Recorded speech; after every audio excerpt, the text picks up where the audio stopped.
pour sortir enfin le pays de la crise politique. Et nous sommes maintenant en ligne avec Riyad Sidaoui. Bonsoir, vous êtes directeur du Centre arabe des recherches et analyses politiques et sociales.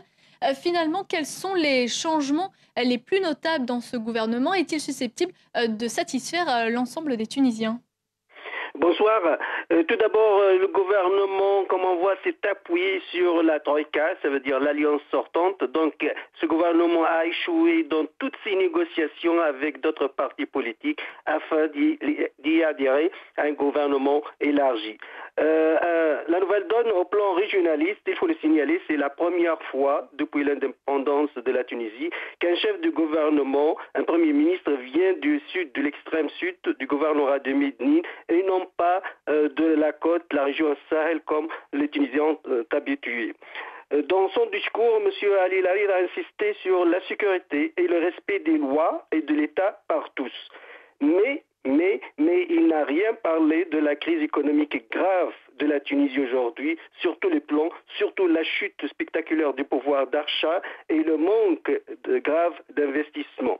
Et encore, il n'a rien dit sur l'assassinat de Chokri Belaïd. Rappelons-le, c'est cet assassinat qui a fait tomber le gouvernement de Hamadi Jbeli et dont M. Ali Larid était le ministre de l'Intérieur.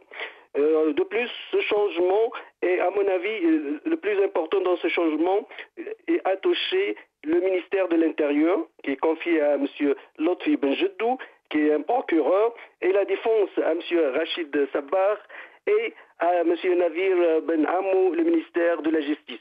Ce sont des technocrates respectables selon plusieurs observateurs tunisiens, mais en outre, M. Ali Larid a refusé de s'avancer sur un calendrier électoral assurant qu'il s'agissait d'une prérogative de l'ANC.